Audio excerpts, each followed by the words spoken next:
Attractive but heavy to wear.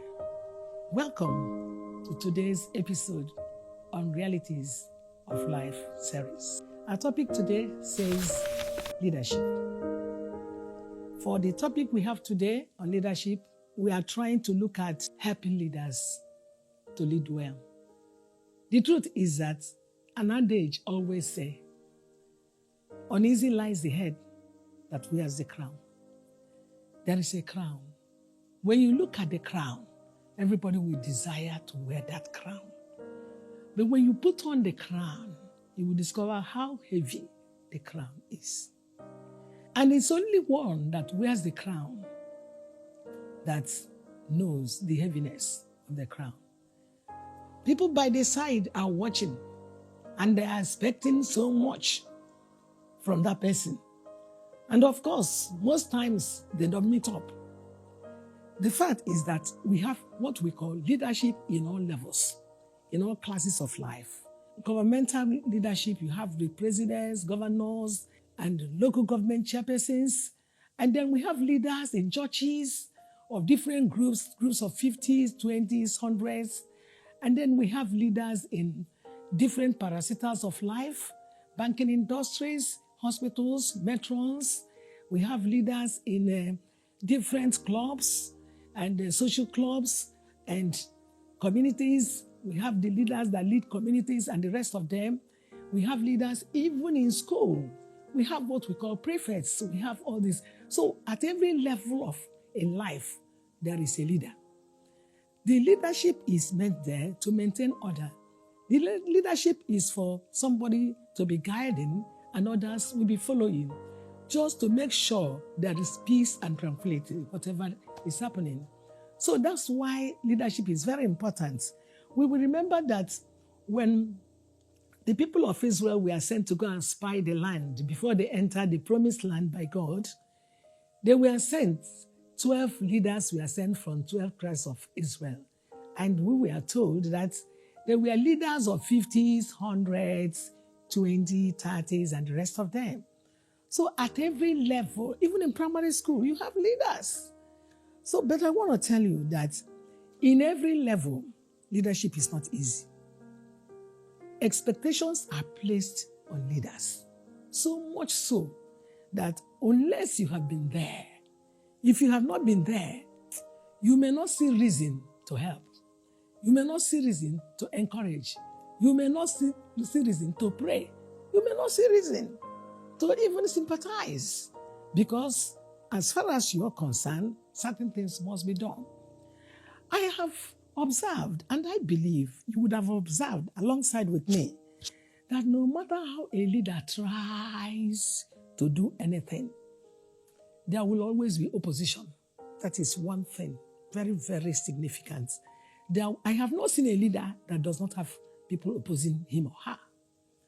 And you find out that leader, no matter how the leader tries, why some people are rejoicing and thanking God for what the leader has done, other people are attacking and questioning why it should be done. So if you find yourself in a position of leadership, you don't actually know what to do. Some people are saying, do this. The other people are saying, don't do it. Do the other one. Do the other one. So you find out that it's not actually easy until we recognize and face reality that leadership at any level is not easy. We will not be able to help them. Because not until you have understanding of something, you will not help. But when you have understanding, you find yourself saying, okay, now I understand. Is that why it is like that? This and that and that. Then you will do better. I want to tell you, haven't you seen people who said, if I were to be there, I would have done that. If I were to be there, I would have done that. Many people have said that. And eventually they found themselves there. And what did they do? In fact, many a times we noticed that they were even worse. They were worse than the people they criticized, they attacked, and we are not happy with. And because when they entered there, they now discovered that it is a heavy thing.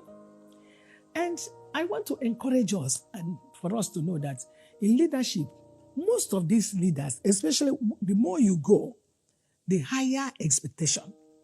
Leaders are expected, they do a lot of thinking. Take note, they require prayer, they require planning, they meditate a lot, they do a lot of what we call calculations. Another thing is that they take a lot of risks. Because some of the things they do, they take risk for something to happen. And, of course, their eyes, their inner mind, they don't have rest because they must have vision. They must have vision of where they are going. And at the same time, they must have what we call passion in order to lead people. Some people are difficult to lead, but still, the leader is expected to carry the people that are difficult, carry the people that are dragging their legs and dragging their feet to go. It's not all that easy. Let's face this reality. The hard truth is that every leader needs encouragement. Very, very important. If you understand it, you will begin to know that it's only one head that thousands of people or hundreds of people or tens of people are expecting to do what they want the leader to do. And you know what? One thing I have observed is that people complain about leadership. They complain and never pray about it. If I may ask a question, think about it. How many times do you actually pray for the leaders you know? Whether in the church, in the government, in the place of your work. Have you actually taken time to pray for them? For that your leader, have you prayed? You find out that you never pray, but you keep criticizing it. We criticize this one, we criticize the other, we complain the other one, we complain.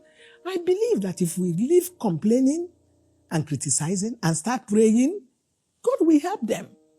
That's why in the book of 1 Timothy chapter 2, verse 2, the Bible admonishes us and says, pray for those in authority. Do you know why God said that? He knows that a lot is expected from them and they need prayer because they need God's guidance.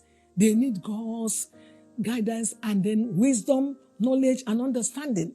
They need it. Leading people is not easy. Even leading animals are easier. Leading all these cows, sheep, and goats, they're easier than leading human beings. So until you understand that, I want to tell you that it's not all that easy to do so. We need them. We need to help them. And by this now, I want to mention for us 3 things we need to think about. 3 things that face a leader. And these hard truths and the reality will help us so that we will start, instead of criticizing, complaining, we start praying. I believe that if all the complaints are turned into prayers, something will happen. Solomon prayed and said, when God, in 1 Kings chapter 3, and he said, God, give me an understanding mind, give me wisdom, so that I will lead these great people, because I don't even know what to do. God honored that prayer and gave him. And he was described as the wisest king. But I tell you, have you ever prayed for wisdom, understanding, for that leader that you know? Why not turn the complaint into prayers? Something good will come out of it. No matter how bad a leader is, something will come.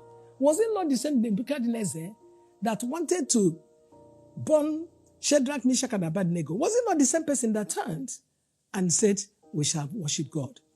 Take note of this. If you take note of these 3 things, it will help you. 1, no leader can meet with everybody's expectation. There is difficult. Even you can meet it. So, while people are complaining, others are rejoicing. No leader can meet up. Secondly, a lot of pressure mounts on a leader because everybody is talking into the ears of the leader, expecting this. And sometimes the leader is confused because this person is threatening, do this. If you don't do this, we will not work with you. Which person will the leader obey or listen to? Then the third thing you need to know is that every leader needs what? Encouragement. Then I ask a question. That question is, as you are listening, have you ever encouraged a leader? How can you say you have encouraged a leader? That is the truth. The truth is that nobody encourages the leader. Everybody is scolding. Everybody is scolding. Everybody is saying this. People will say, you go to social media, they complain this, talk this about the leader, do the other one, do the other one. How many people have gone to the social media and said, we are praying for this leader in the church, we are praying for this one in the community, we are praying for this leader? We don't. So I encourage us that from this day henceforth, anybody you come in contact with, encourage the person. Put hands together, one mind together. Let's begin to pray for all these leaders at every level. I believe that when all these complaints, positions, and criticism turned into prayers, a lot will be achieved and we will have a better place in the world. Thank you for listening. I believe you have gotten something today. But remember to like, subscribe, and do what? Share. God bless you. Till next time. We hope that you've been richly blessed by this episode of the Realities of Life series.